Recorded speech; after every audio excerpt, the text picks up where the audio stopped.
Bien, buenas tardes. Pues vamos a continuar con esta, el curso de ontología, y en esta ocasión será la continuación del curso o de la sesión de ayer, que versó sobre el símil del sol. Continuaríamos el día de hoy con el símil de la línea, que se encuentra igualmente al final del libro sexto de la República. Concretamente estaríamos en 509 D, 510A. Ayer, hasta lo que pudimos señalar, indicábamos lo que Platón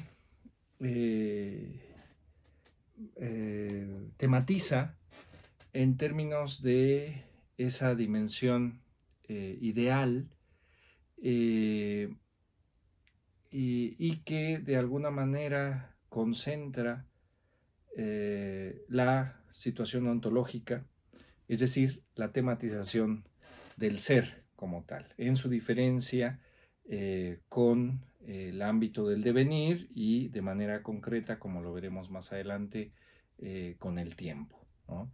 Se marcará entonces de manera clara la separación entre ser y tiempo, y que indica a la vez una diferencia respecto de los planteamientos presocráticos, en donde el ser, o lo que estaba planteado como ser a partir de los fisiólogos, ¿no? Y que se plantea posteriormente, tanto en Heráclito como en Parménides, habría una idea de ser en donde esta no está escindida del tiempo, ¿no? En donde ser y devenir se copertenecen, en donde precisamente para que algo sea y sea en su aparecer, a eso también le corresponde su desaparecer, ¿no? Es decir, esa contraparte, o eso otro que de alguna manera da indicios de su delimitación, ¿no? Eh, los ejemplos claros que ya habíamos pensado en otras sesiones de la clase eh, son muy claros en ese sentido, ¿no? El caso del día respecto de la noche, la paz respecto de la guerra, etcétera, ¿no? O sea, en qué medida eso que aparece en cierta positividad, digamos, eh, eh, a ello le corresponde el poder ser deslimitado desde su alteridad, desde eso otro que precisamente al ser, o al llegar a ser, eh, le quita límites a aquello que se presentó de forma positiva, ¿no? Y en ese quitar límites y dejar ser a la alteridad, eh, le da una visión completa en su aparecer, ¿no? Y entonces, en esa medida, el día que aparece, ¿no? Esto que está en su plenitud a partir de la luz, es deslimitado precisamente por la noche, y en esa medida esa alteridad, eso otro que de alguna manera le corresponde en tanto es no día, ese ser no día, al ser precisamente noche, hace que el día sea precisamente día y pueda ser pensado como tal. Entonces, lo que veíamos en el ámbito de esa visión presocrática es que esa transición de lo que aparece y desaparece estaba permeado precisamente por el tiempo, ¿no? Y lo que es aparecía precisamente de forma temporal en el devenir. No había una escisión marcada entre ser y tiempo o entre ser y devenir, como sí va a ocurrir ya con Platón, tal como vimos en la sesión anterior, en el símil del Sol, en esa dimensión ideal en donde estaría el ámbito de ser en sentido estricto y la dimensión sensible en donde estaría el ámbito del aparecer y concretamente el ámbito del devenir, es decir, esa multiplicidad en donde aparecen las cosas, pero esas cosas van y vienen, aparecen, desaparecen. No hay permanencia y por lo tanto no hay ser. El ser, como vamos a verlo de forma más detallada, tanto en este símil como en la alegoría de la caverna, el ser quedaría ligado de forma directa a esta dimensión ideal, ¿no? A esta dimensión del pensar, a esta dimensión en donde el alma es aquello que se ostenta como el espacio para este pensar y no así el cuerpo de forma directa. Pero bueno, avanzamos entonces con el texto, libro sexto de la República y de manera concreta este símil de la línea.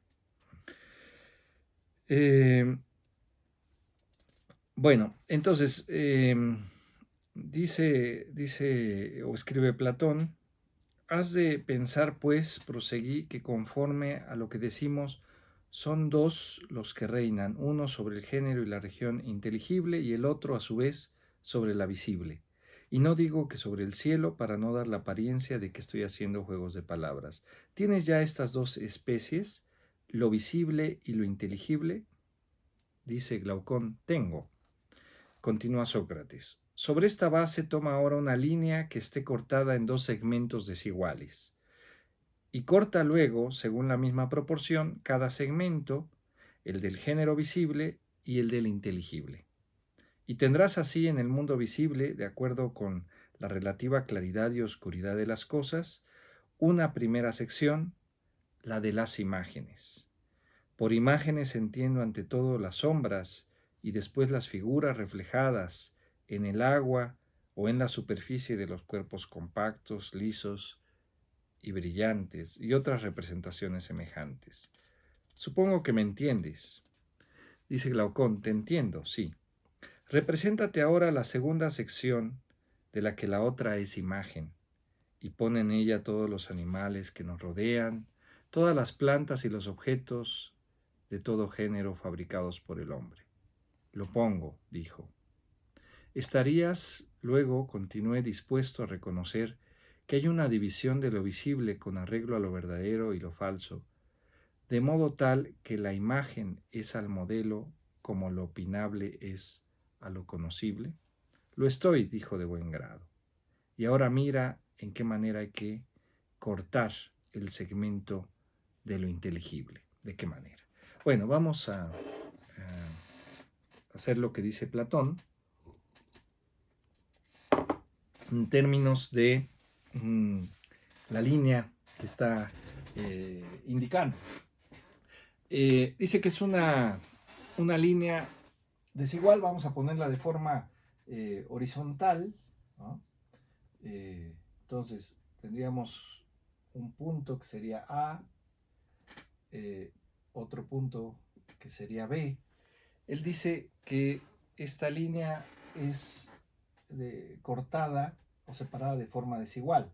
Entonces vamos a colocarlo aquí. Este sería el punto C, ¿no?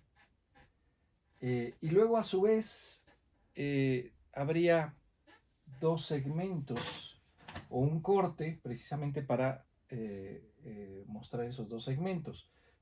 Uno sería aquí, que sería D, y otro sería acá, que sería E, ¿no? Entonces, tendríamos la línea en su totalidad sería A, B. Luego tendríamos este lado o este segmento visible, como lo dice Platón, que tendríamos entonces, sería este segmento que sería AC, y tendríamos el segmento eh, eh, inteligible que sería CB. Y luego ya en el marco de la parte visible tendríamos entonces los dos segmentos que sería AD y DDC. Y en el lado inteligible tendríamos entonces el segmento CE y el segmento EB, ¿no?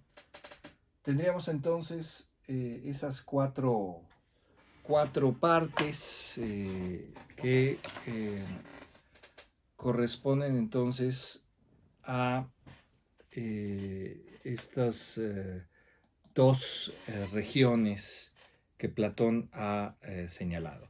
La primera región, que sería este ámbito de lo visible, es el ámbito de la doxa, y el ámbito inteligible sería el ámbito del episteme. Si colocáramos la línea de forma vertical, lo que tendríamos ahí, si lo hacemos así, tendríamos una especie de jerarquía ontológica, ¿no? Que iría entonces, y esto va a ser parte de las interpretaciones posteriores que se van a hacer, no solo respecto de Platón, sino respecto de algunos planteamientos presocráticos, como el caso de Parménides, ¿no? En términos de una cierta elevación o una cierta iluminación hacia una fuente, ¿no?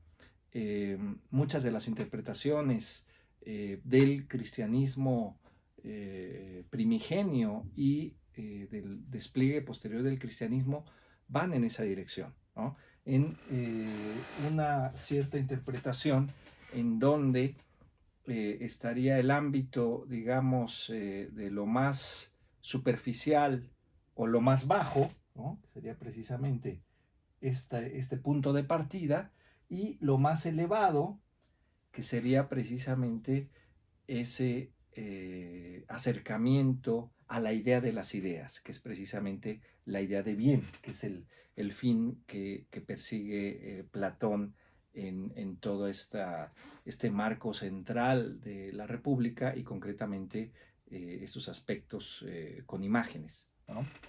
Entonces, claro, aquí tendríamos este ámbito, esto sería el ámbito de la doxa, ¿no? Y este sería el ámbito del episteme, ¿no? Y habría entonces una jerarquía y la posibilidad de un cierto trayecto o de un cierto camino hacia el saber en sentido estricto, ¿no? Pero repito, esta es una interpretación que se da si planteamos la línea de forma vertical y no de forma horizontal, ¿no? Bien, si lo dejamos así, trataríamos de ver a qué se está refiriendo Platón.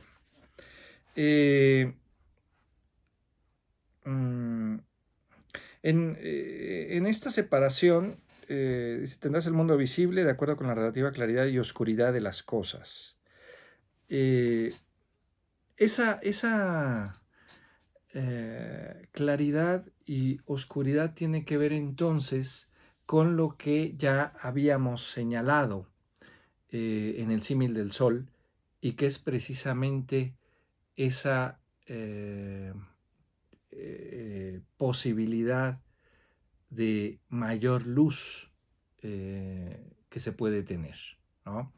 Y esa mayor luz se da precisamente en la cercanía al sol. En el lado inteligible sería precisamente esa cercanía al bien. Es decir, en esta posibilidad, tal como lo estuvimos planteando, esa posibilidad de acercamiento al sol, o en este caso al bien. Eso significa que el ámbito de la doxa y el nivel más, nivel inicial, este segmento inicial, sería quizás el más oscuro, ¿no? Sería quizás el que menos luz recibe y por lo tanto el que se muestra como el ámbito cerrado.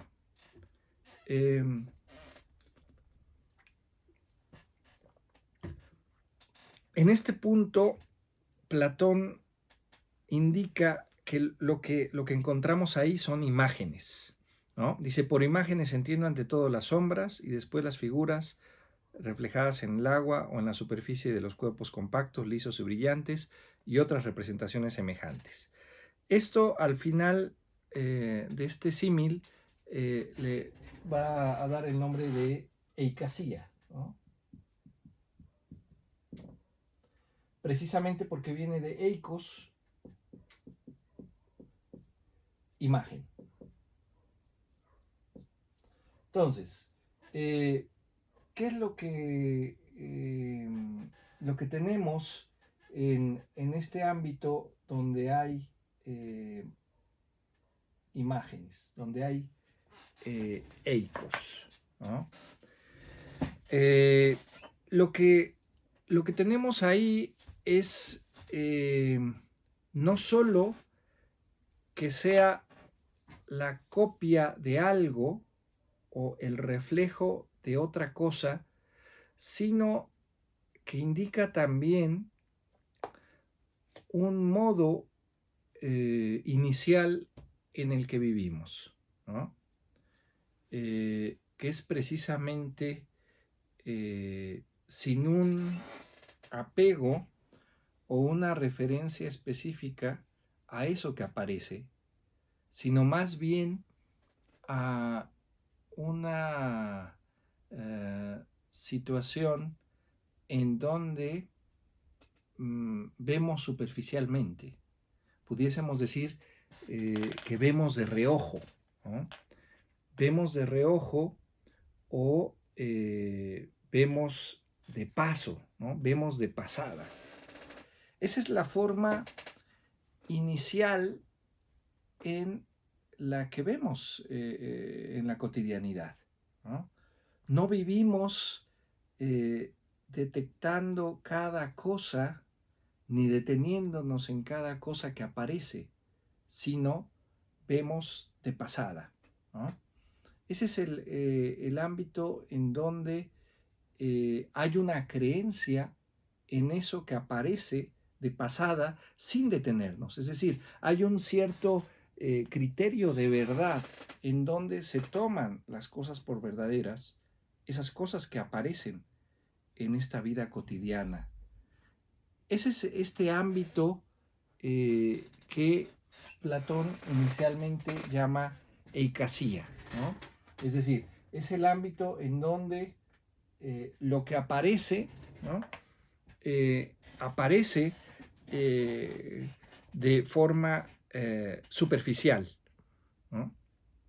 Es el ámbito quizás en donde nos detenemos menos en la permanencia de eso que aparece, ¿no? Es quizás lo más fugaz, es quizás lo que por un lado nosotros mismos vemos simplemente fugazmente, dirigimos una mirada fugaz al detenernos o al pasar más bien, ¿no?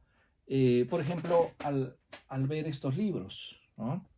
Es una mirada de reojo, una mirada fugaz en donde las cosas aparecen, pero esa fugacidad tiene que ver con la dirección de la mirada que nosotros estamos lanzando, pero también puede ser por el lado de las cosas en su propia permanencia, una permanencia fugaz, digamos, ¿no? Ese es el ámbito inicial de las imágenes. Algunos traductores lo llaman conjetura, ¿no? A esa eicasía, así la traducen, otros imaginación, pero lo importante aquí es ver que Platón está señalando el énfasis en esas imágenes como eso primero que vemos, ¿no? En donde no hay una pregunta en torno a si es real o no es real, ¿no? No nos detenemos precisamente para tematizar eso como lo que aparece, es decir, el libro como libro, o si es, digamos, real o no es real, ¿no? Puede ser que estos libros pudiese ser nada más la pura portada y no estuviesen como libros realmente, ¿no? En este caso podríamos hacer algo más en términos de detenernos y ver si realmente es un libro, ¿no? Esto, si no es nada más la pura carcasa, digamos, ¿no? Que sería un engaño, ¿no? Pero digamos, en este primer acercamiento, primer tematización de lo que aparece, no nos detenemos en ello, sino es simplemente ver de reojo lo que aparece. Esa es la primera forma, digamos, de lo que aparece. Ahora, Platón, a esta manera, digamos, de percibir lo que aparece, Platón al final de este símil le llama, son pathemata, ¿no? A veces lo traducen como estados, ¿no? Como estados de la psique, estados del alma. Es decir, la eicasía es un estado del alma, un modo en el que percibe eso que aparece, un modo de aprehensión de eso que aparece, ¿no? Es un modo de comportamiento, es una forma de comportamiento del alma respecto de lo que hay, ¿no? Es la forma en la que es aprehendido eso que aparece. Y eso ocurre entonces inicialmente como imágenes, ¿no? Esa es la forma cotidiana, inmediata, en la que nos relacionamos con las cosas. Después dice Platón, habría una segunda sección, que sería esta, que sería de la D a la C, ¿no? En el ámbito visible, en el ámbito de la doxa, es decir, en el ámbito de las opiniones.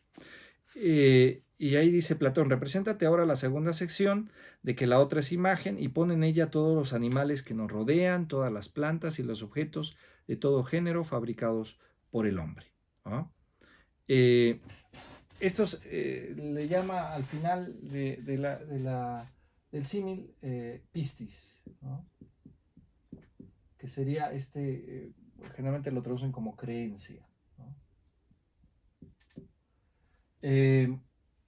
Tendríamos entonces esta segunda sección en donde dice que la otra es imagen, ¿no? Es decir, que hay una relación que propone aquí Platón entre esta sección y esta, en donde estas serían imágenes de estas cosas que aparecen, ¿no?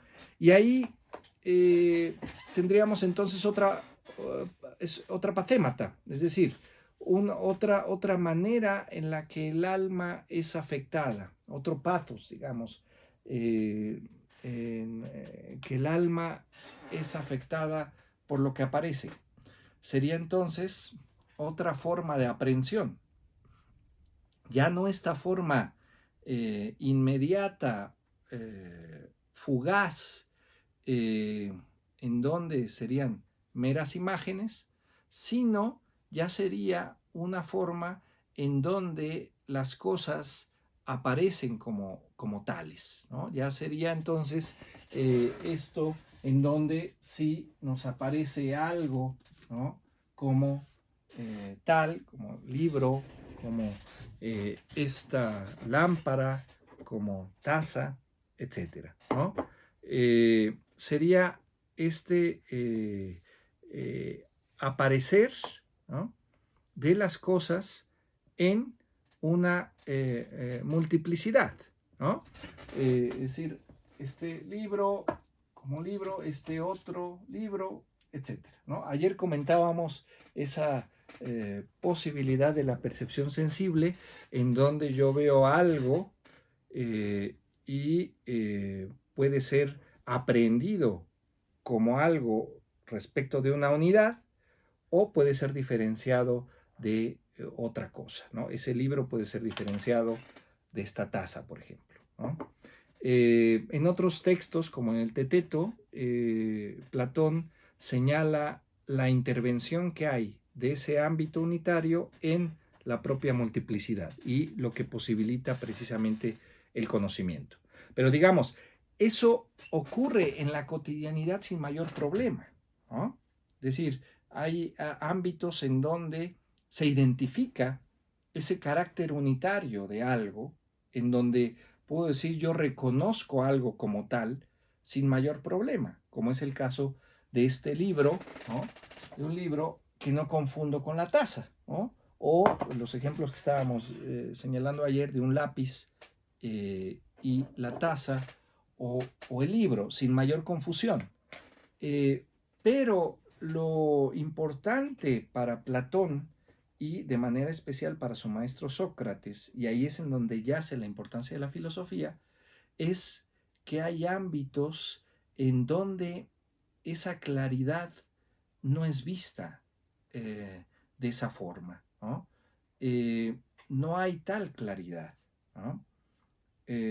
Digamos, respecto de si decimos que esto es un libro, yo creo que ustedes que están viendo la clase pudiesen aceptarlo sin mayor problema, ¿no? No vamos a discutir si esto es un libro o es un elefante, ¿no?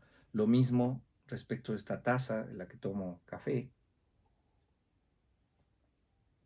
sin mayor problema. Pero hay ámbitos que descubrió Platón y que por eso hace filosofía y por eso escribe estos diálogos o dicta estos diálogos, y tiene que ver precisamente con lo que le ocurrió a su maestro Sócrates, ¿no? En el caso de Sócrates ocurre algo peculiar que no ocurre con este libro, ¿no? Este libro no quiere decir, digamos, que yo diga que es un libro y que alguno de ustedes diga que es una taza, ¿no? O que le cueste trabajo diferenciar entre la taza y el libro, ¿no?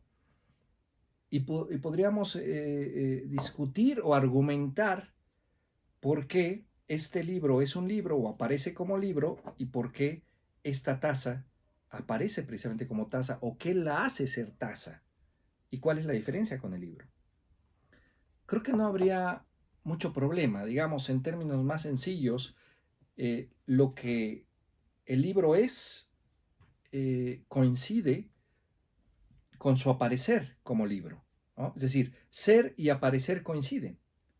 Es decir, en esta multiplicidad que se da de este libro y este libro, ¿no?, nos lleva a la unidad, o la unidad está presupuesta en esta multiplicidad, ¿no? Es decir, su aspecto, su eidos libro, coincide con su aparecer como libro.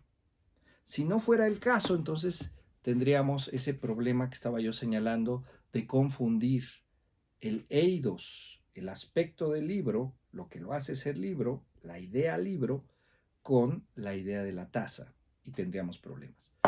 Decía yo que en estos casos coincide lo que es y lo que aparece. Pero en el caso de Sócrates no fue así. Y tenemos, como queda registrado en los diálogos de Platón, una serie de elementos que lo hacen parecer tal cosa cuando Platón cuestiona eso y dice que Sócrates no es eso que aparece, ¿no? O no es eso que parece. Podemos decir eso que parece ser. Hay un grupo de personajes que decían que Sócrates era esto y lo otro, que pervertía a los jóvenes, que era impío, que era, etcétera, que era malo, digamos, en términos generales. Platón, por otro lado, insiste en que Sócrates es el hombre sabio y por lo tanto el hombre bueno, ¿no? Bello y bueno, sabio, bueno y bello. Esto no coincide con lo que otros decían. Y entonces tenemos ahí un problema que marca esta diferencia entre el aparecer y el ser. Y ahí es en donde interviene la filosofía. Ahí es en donde se hace necesaria la filosofía, precisamente porque lo que se busca señalar es el ser de las cosas y en qué medida el aparecer o el correcto aparecer remite precisamente al ser, ¿no? Y no a otra cosa. Es decir, sería un aparecer sin ser. El caso de Sócrates, pensado o visto como injusto, como malo, ello no indica o no alcanzan a ver lo que es el ser de Sócrates, ¿no? Lo que lo hace realmente ser. Y eso Platón diría que puede aplicar a cualquier caso, es decir, generalmente coincide, pero pudiese ser que no se dé esa coincidencia. Y en el ámbito humano y en el ámbito de la polis es quizás en donde más se señala esta disociación entre ser y aparecer, y ahí es en donde entonces se exige la filosofía, es decir, la posibilidad de pensar más allá del aparecer, de acuerdo con Platón. El aparecer remite a esta multiplicidad, remite a las cosas. El ser remite a esa unidad que indicaría lo que son las cosas, es decir, lo que la tradición posteriormente va a llamar el concepto de algo. Pero bueno, regresamos a esta imagen platónica en donde estaríamos en el ámbito de lo visible, ¿no? Hasta aquí sería esta dimensión visible y la otra parte sería esto que es la dimensión inteligible, que es la parte quizás más compleja. Dice Platón, ahora mira y de qué manera hay que cortar el segmento de lo inteligible. ¿De qué manera? De la siguiente. En la primera sección de este segmento, el alma, sirviéndose como de imágenes de los objetos que en el otro segmento eran originales, se ve obligada a investigar partiendo de hipótesis y sigue un camino que la lleva no al principio, sino a la conclusión. En la segunda sección, por el contrario, va de la hipótesis al principio no hipotético y sin recurrir a las imágenes de la primera sección, prosigue su investigación con el solo recurso a las ideas en sí mismas. Evidentemente esto no se entiende, el mismo Glaucón dice, no he comprendido suficientemente, expresó lo que dices. Y dice, continúa Sócrates, volvamos a la carga, pues, dije, lo entenderás mejor después del siguiente preámbulo. No ignoras, creo yo, que quienes se ocupan de geometría, aritmética y otras disciplinas similares parten de las hipótesis de que existen el número par y el impar, diversas figuras, 3 clases de ángulos y otras cosas emparentadas con estas en cada disciplina, y proceden luego como si las conocieran, cuando en realidad no las han tratado sino como hipótesis, por lo cual estiman que no tienen en absoluto por qué dar razón de ellas, ni a sí mismos ni a los demás, dándolas así por evidentes a todos. De ellas arrancan en suma para recorrer lo que les resta, hasta terminar por deducciones consecuentes, en la proporción por alcanzar la cual emprendieron la marcha. Sí, dijo, lo sé muy bien. Pues también debes saber que se sirven de figuras visibles a las que refieren sus razonamientos, solo que no pensando en ellas mismas, sino en las otras figuras perfectas a que las primeras se asemejan. De este modo razonan en vista del cuadrado en sí y de la diagonal en sí, y no de la diagonal que dibujan, y otro tanto con respecto a las demás figuras. Todas estas figuras que modelan o dibujan y que proyectan sombras o reflejan en el agua sus imágenes, las tratan como si a su vez fuesen imágenes, en su afán de llegar a ver que aquellas figuras absolutas que nadie puede ver de otro modo que por el pensamiento. En verdad lo que dices, es verdad lo que dices, asintió. He aquí, pues, continué, lo que entendía yo por la primera clase de objetos inteligibles en cuya investigación se ve el alma obligada a servirse de hipótesis, sin sin remontar hasta el principio, por no poder elevarse por encima de la hipótesis, sino que usa como imágenes aquellos mismos objetos que son a su vez copiados en las sombras o imágenes de la sección inferior y que por comparación con sus copias son tenidas y estimados por realidades evidentes. Y dice Glaucón, por lo que entiendo, dijo, estás refiriéndote a lo que es el dominio de la geometría y ciencias de la misma familia. Bueno, esta es la parte, digamos, complicada. Aquí estaríamos en la parte C a E, ya del ámbito del conocimiento de la episteme, y evidentemente está o se ubica, digamos, Platón ya en el ámbito de los objetos de la ciencia, ¿no? Le va a llamar al final diánoia, ¿no? a este segmento en donde indica que hay, digamos, un modo de proceder de la doxa, y que es precisamente la relación con las hipótesis. Hipótesis, como el nombre señala, es aquello que subyace a algo opuesto a la tesis, ¿no? Una especie de fundamentación que da sentido precisamente al trabajo que se realiza ya en el ámbito del conocimiento, en el ámbito científico. Pone de manera ejemplar a las matemáticas y algunos casos que ahí se presentan, en donde hay una representación,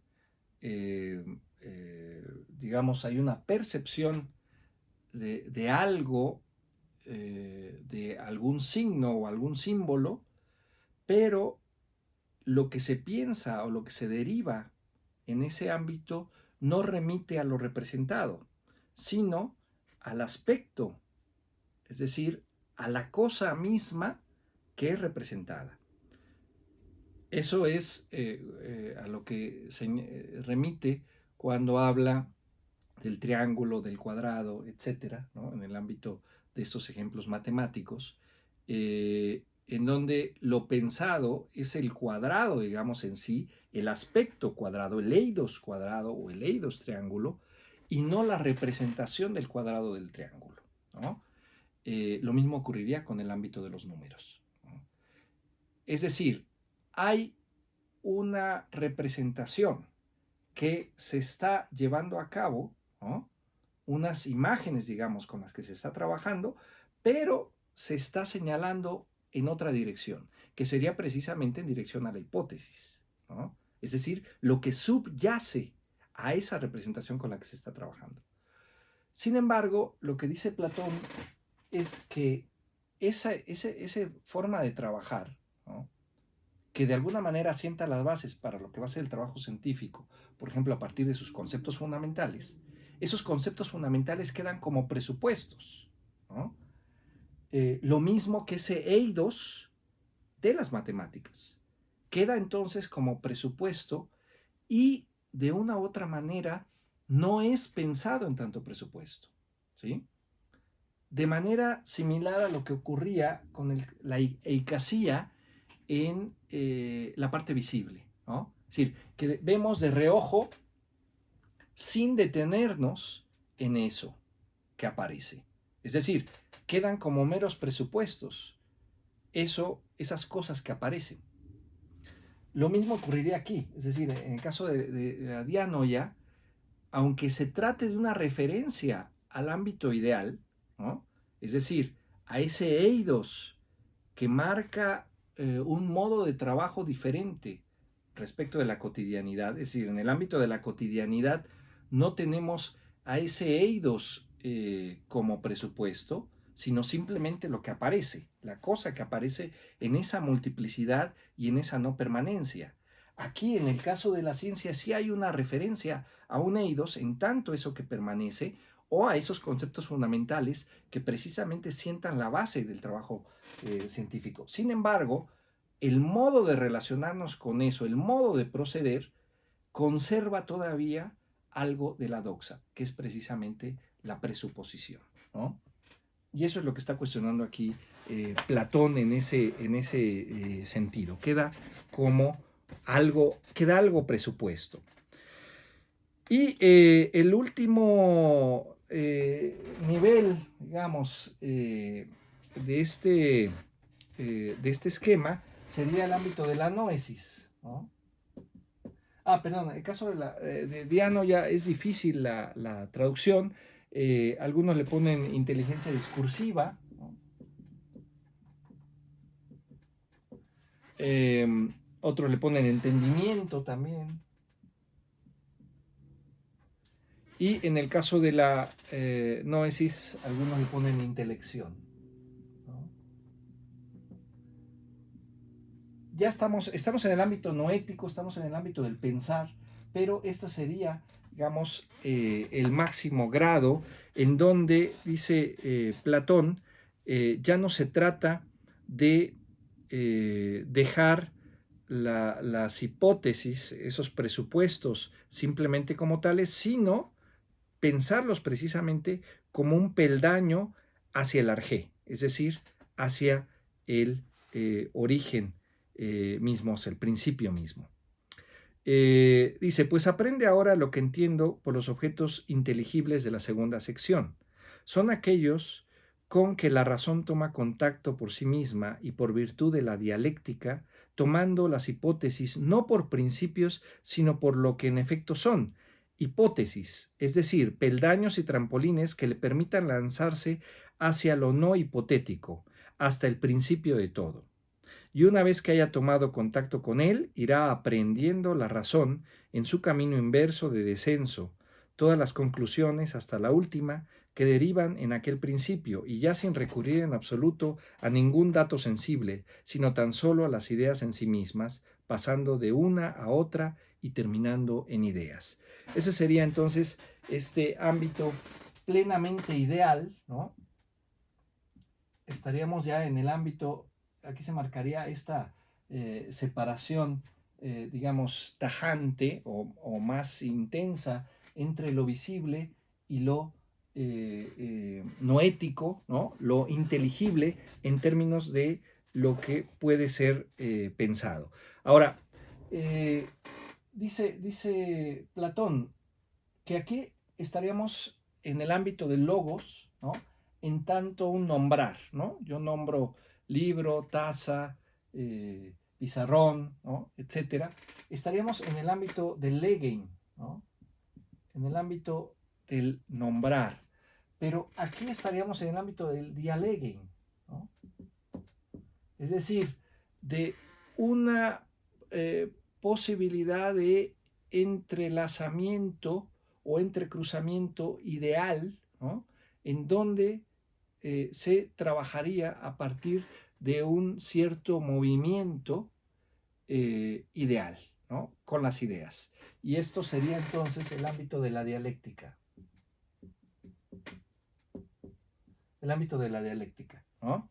Y esto es lo que habíamos anticipado en la ocasión anterior, es el paso de metódico de lo que Sócrates había nombrado mayéutica, pero con esta consecuencia, digamos, aporética a la que llegaba, mientras que la posibilidad de una dimensión ideal como hilo conductor, tal como lo señala Platón, plantea entonces que el acceso o el trabajo metódico sea mediante la dialéctica, ¿no? No solo el ámbito del Legen, sino el dialegen. Ese sería el nombrar, digamos, en el ámbito ideal, ¿no? Es decir, en el ámbito del pensar. Y aquí entonces tendríamos ya una serie de planteamientos, digamos, que marcan la diferencia. Aquí estaría el ámbito del ser, ¿no? Aquí decíamos es el ámbito del devenir, ¿no?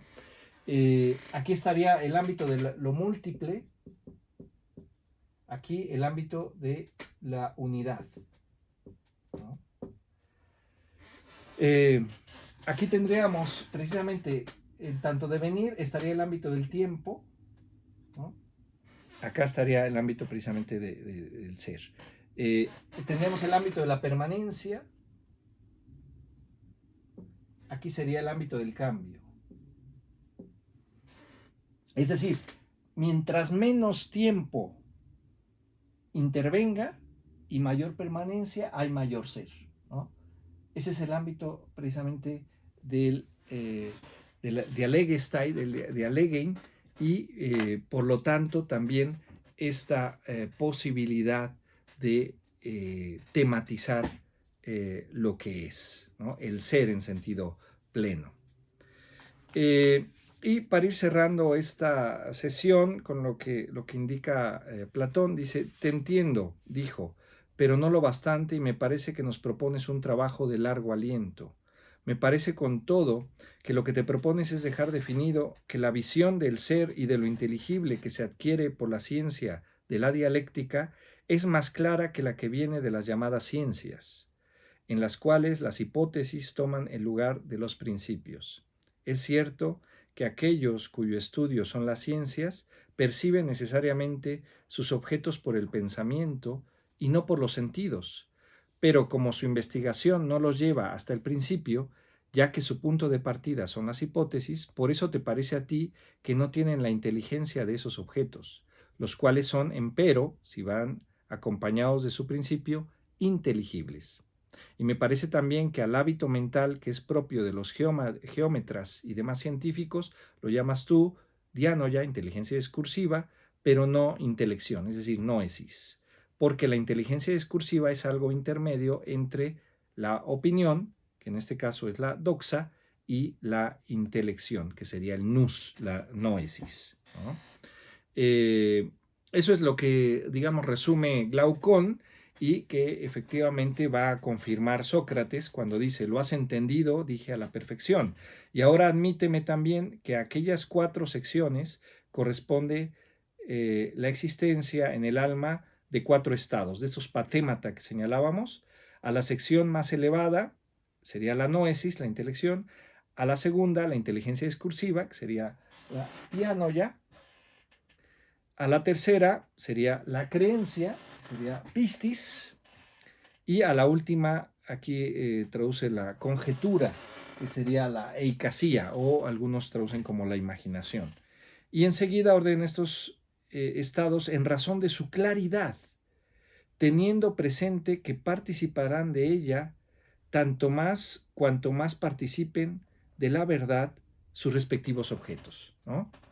Y eso es, digamos, ya la parte final de este símil, en donde decíamos entonces que la claridad remite a este ámbito de apertura y por lo tanto de acercamiento a la idea de bien, o en la parte sensible al sol, ¿no? de esa manera se da una correlación entre estos pathemata, es decir, estos estados de alma, estos modos de aprehensión del alma, de la psique, ¿no? Que sería, este es el ámbito de la psique, el alma, ¿no? En la parte inteligible, mientras que de este lado estaría el cuerpo, ¿no? Como aquello que aprehende sensiblemente esta multiplicidad temporal que cambia, que es nombrado de alguna manera, pero que no acierta a tematizar o a pensar el ser, ¿no? Este es el ámbito del pensar. Este es el ámbito de la percepción sensible. Entonces, con esto ya tenemos una correlación entre aquello que aprende, sea el cuerpo o sea el alma, y los objetos que son aprehendidos, ¿no?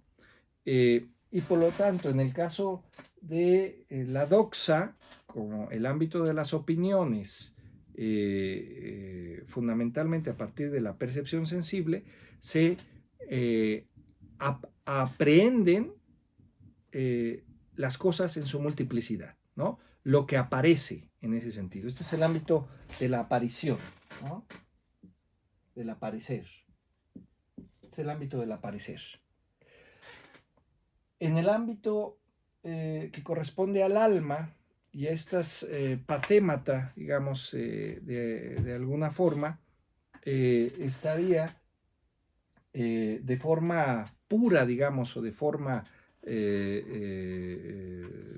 más específica, en el ámbito de este pensar, el ámbito de la noesis, cuando el alma se está moviendo precisamente en ideas o entre ideas, sin una remisión directa o necesidad de tematización del ámbito de lo sensible, ¿no? Esto es un indicador importante por parte de Platón en términos del énfasis que se debe dar al conocimiento, ya que el conocimiento estaría en sentido estricto aquí, ¿no? Ese sería el ámbito del conocer. Aquí no habría conocimiento en sentido estricto, ¿no? Este sería el ámbito de la verdad. Aquí habría verdad en sentido estricto, ¿no? El ámbito del conocer, el ámbito del pensar, el ámbito de la verdad, y que todo estaría permeado por esta dimensión ideal, ¿no? Es lo que de alguna manera posibilita ver el qué de las cosas, ¿no? Ya lo habíamos señalado en la sesión anterior, las ideas constituyen el ámbito diáfano, el ámbito transparente del ámbito del pensar, lo mismo que la luz en el ámbito sensible. Sin embargo, lo sensible, de acuerdo con este esquema de Platón, desde el símil del sol y el símil de la línea, lo sensible correspondería, digamos, al ámbito de lo cerrado, ¿no? Al ámbito en donde no hay porosidad, donde no hay apertura, ¿no?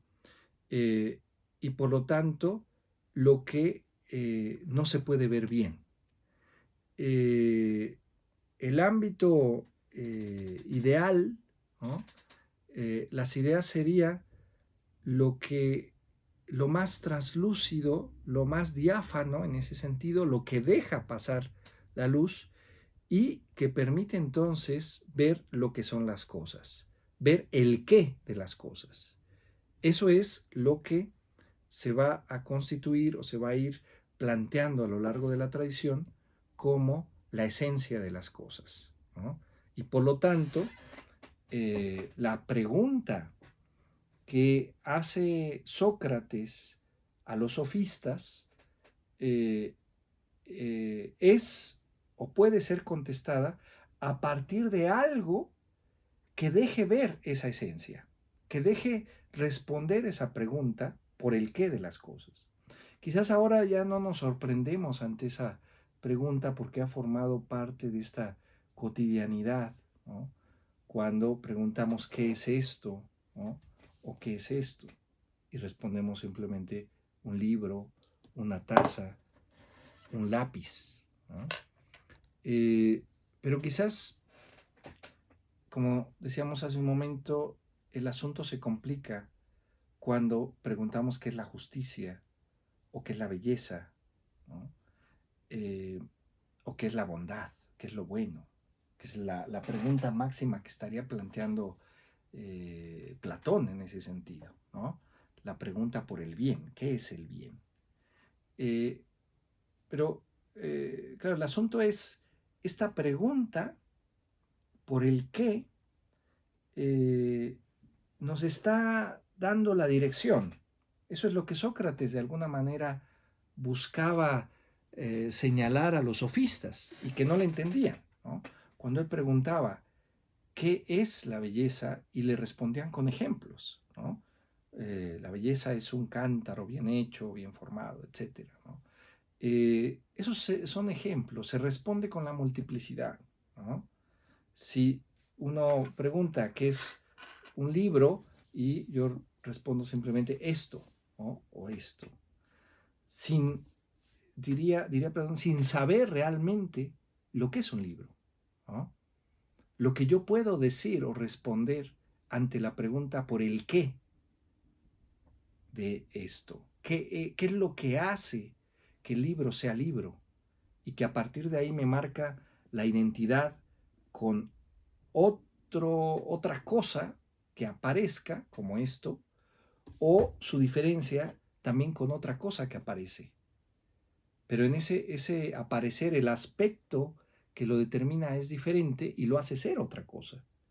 Pero eso que lo hace ser otra cosa, el ser de eso que aparece, es precisamente esta dimensión ideal que Platón buscó tematizar a lo largo de estos diálogos y a lo largo de esto que estamos viendo en los símiles.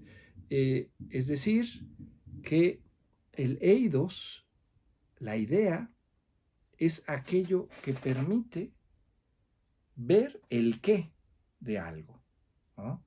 Y eso se logra en esta dimensión. Ese es el ámbito de esta dimensión ideal, ¿no?